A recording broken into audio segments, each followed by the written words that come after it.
Hello and welcome to my review of the Space Marine Primaris force found in the Warhammer 40,000 Indomitus box set. This is my full review of all of the units in the Space Marine force of this box set. I also have individual reviews of all of these units found on the channel, where I look at them individually and go through numerous size comparisons and the unit's rules. The box set itself costs £125. I did some quick maths and was very conservative in my pricing and worked out that if you were to get all of these models individually, if they sold them individually, you're looking at about £240. So you're getting a 50% saving just by getting this box set just for this force. We're not even looking at the Necron side of things. From a model point of view, in terms of cost, it's a no-brainer. You're getting huge value for money just when you look at the price of the box set and the models included. And what I've done for that pricing is I've just taken the prices of the individual kits that Games Workshop sell and applied them to these. So, you know, I've been conservative and said that the Captain is £22.50. I've said that the single Primaris HQs and things are the same price. I've been conservative and said that a squad of 3 Eradicators are about £30 and a squad of 10 Intercessors are £35. So nothing out of the ordinary to get that price point. But it is a point I wanted to make if you were on the fence about getting this set, if you were still able to get it. That's not to say that I condone you picking up the kit for £150 or £200 or anything like that, because that is a personal decision and it's up to you whether you are able to or willing to pay more for the advertised price that it was first up for. I understand that it's a sought after kit, completely understand that, and we may not see some of these models individually for either a long time or not at all.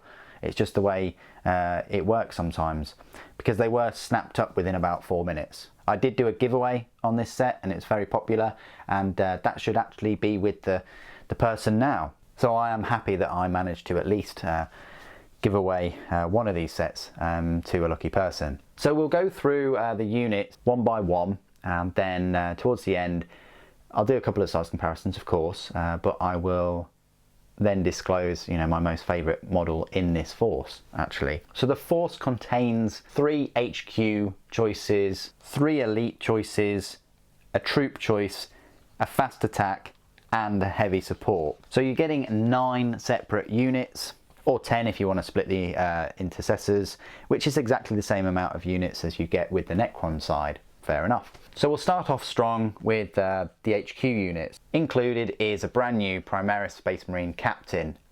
We haven't had that many captains for Primaris. We've had mainly, dare I say it, lieutenants. But this is a particularly gorgeous looking miniature. There are a number of options. You don't have to use the scenic base, you don't have to use the Necron corpse, but you will have to use the shield with the skeleton and the power sword. You've got a number of head options as well. I've gone for the one with the mouth guard raised upwards. But it's a decent model. It's the largest model in the Primaris force. He's very tall. The scenic base does add some height to him. Plenty of detail, lovely looking miniature, and he goes really well with the new blade guard, which we'll talk about a bit later. His stats are fantastic. Although he doesn't have a particularly decent ranged weapon, he does have a mastercrafted power sword and a relic shield, which bumps his save up to a 2+ and allows him to ignore mortal wounds on a 4+, along with his normal 4+ invulnerable afforded by his iron halo. So strong character, strong HQ. Because he's melee focused, best off putting him in some kind of transport to get him across the battlefield. The second HQ choice is his right hand man, the Primaris Lieutenant. We've had a lot of Primaris Lieutenants come and go over the past couple of years. I think my last count was at 10 or 11 of them. Yeah, there's plenty. One of the reasons is because they are usually given the role of, I say, looking after a planet. They're given a force to use to secure a planet and to help with the overall governance afterwards. So nowadays in the 41st millennium there is a bigger emphasis on more lieutenants, while the captains are busier elsewhere. And this lieutenant is fantastic, probably one of the best lieutenants out there.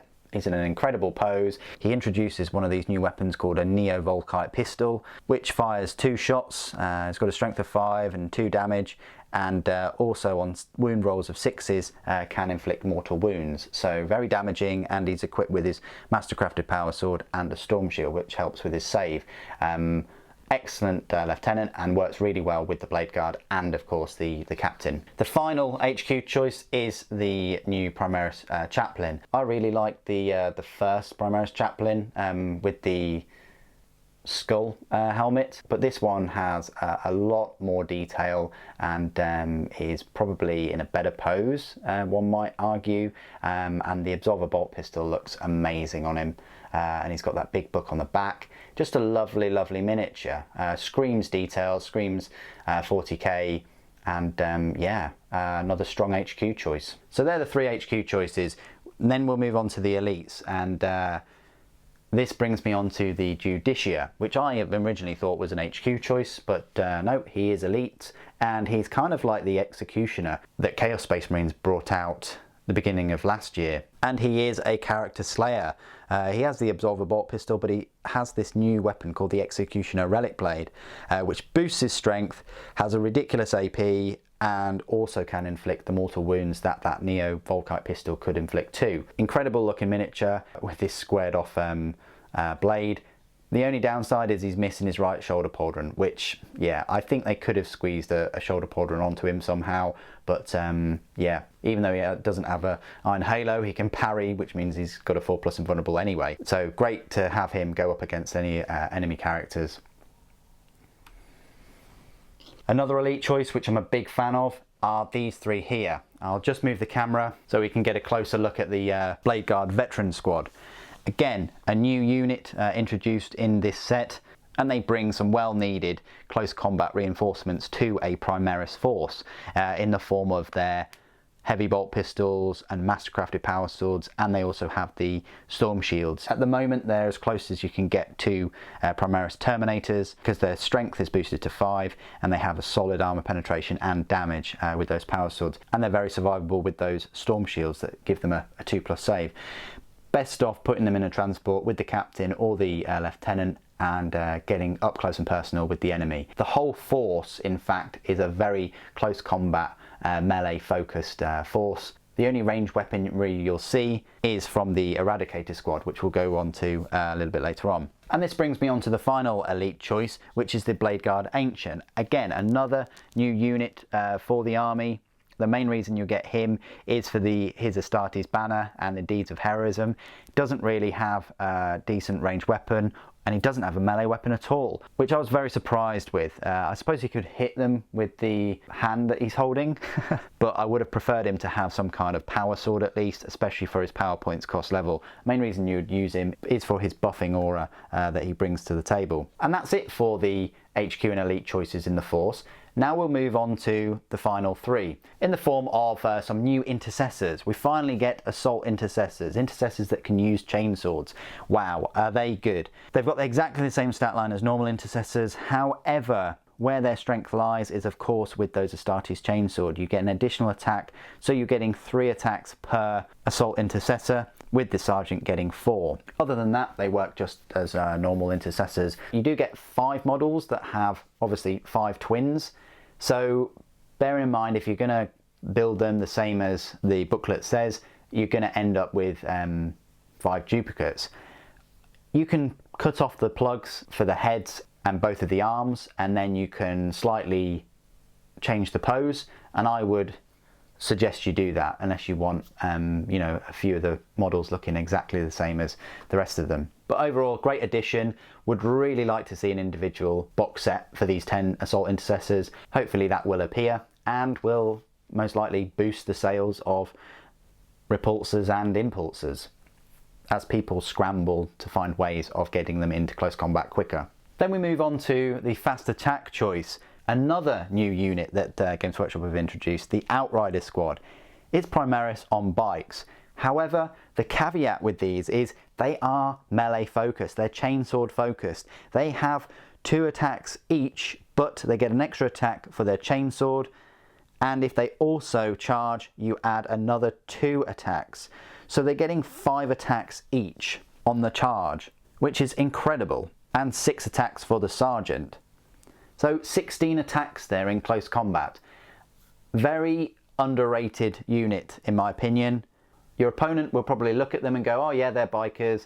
I'm used to Space Marine bikers having the little, you know, twin-linked rapid fire bolt guns on them, and that's about it. No, these are assault intercessors on bikes, in my opinion, especially if they charge, which they should do, and that's how you should use them. I'm not sure whether we'll get a separate box set for them, but a separate box set would be nice to accompany the new ATV type attack bike equivalent that will be coming out later on in October. And finally, that brings us to the last entry in the force, the Space Marine Primaris Eradicator Squad. Wow, these guys are the epitome of cool. Not only are they in the best poses I've seen for Mark 10 Gravis armor, they are also equipped with these ridiculous melter rifles. Think multi-melters, but assault, and paired that with their total obliteration ability, allows them to shoot twice if they target one enemy unit. Let's face it, typically you are only targeting one enemy unit, but if they do so, they get that benefit. And they also have a number of benefits that the Mark 10 Gravis armor typically affords, such as toughness 5 and 3 wounds, making them a bit more survivable than your normal intercessors. So there you go, that is my review of the entire Space Marine Primaris force found in the Indomitus box set. My favourite model, I'll have to say, is the Judicia. As much as I love the new Lieutenant and the Captain and the Blade Guard and the Eradicators, there's just something about the Judicia. Being a new model, being an executioner, out of all of these units, it's the model that I would be most excited to see come to life in like an animated FMV, or simply just see him in action. Whereas the others, I can kind of expect how they would perform and how they would move through the battlefield, and you know, with the Eradicators slowly moving and firing off bursts of fire and sometimes crossing the streams like Ghostbusters and just you know, melting tanks and Wraith Knights and all these kind of things. I can imagine them doing that, and the bikers, obviously I can imagine you know, what they're up to, and the Blade Guard, we've seen a lot of the action in the 9th edition video of how they perform. So there's just something about that Judicia for me in this Primaris force, and that's why he is my favourite model. But I'm interested to know, please leave a comment down below which model is your favourite. You've probably already done this in the giveaway, but now's your chance to tell the world which is your favourite Primaris model in this Indomitus set. If I have one slight criticism of all of these models, is that unfortunately the assault intercessors, there's a couple of dodgy poses, and I would have preferred if each one of those 10 had a unique pose to the unit. And also, I think they're missing something big, like a Dreadnought, or I don't know, maybe a Primaris Landspeeder. It's just something like a vehicle or something big that the Necrons have. They have that Reanimator, they have that Skorpek Lord. They're the 2 constructive criticisms that I've come up with, but they're very, very minor. Overall, I'm over the moon and hugely chuffed with these new Primaris models, and I think there's such an upgrade from what we've had before in Dark Imperium and the second wave of releases that we got in conjunction with the Space Marine Codex last year in September, with all of the additional Phobos armoured Primaris. I think this is a step in a brighter direction for them, and I'm looking forward to the Landspeeder at least. I'm not sure about the ATV, but we'll see how that works. I'm looking forward to the Primaris Tech Marine and the little heavy support platform, but I'm still on the fence about the bunker thing. We'll see. Plenty more to get excited about over the next month or two as we move into October and more of the new releases are revealed. And that's all I've got to say about the Primaris Force in this set. What are your thoughts? As always, put it in the comments below. Thank you ever so much for joining me today. Thank you for watching. The Emperor protects.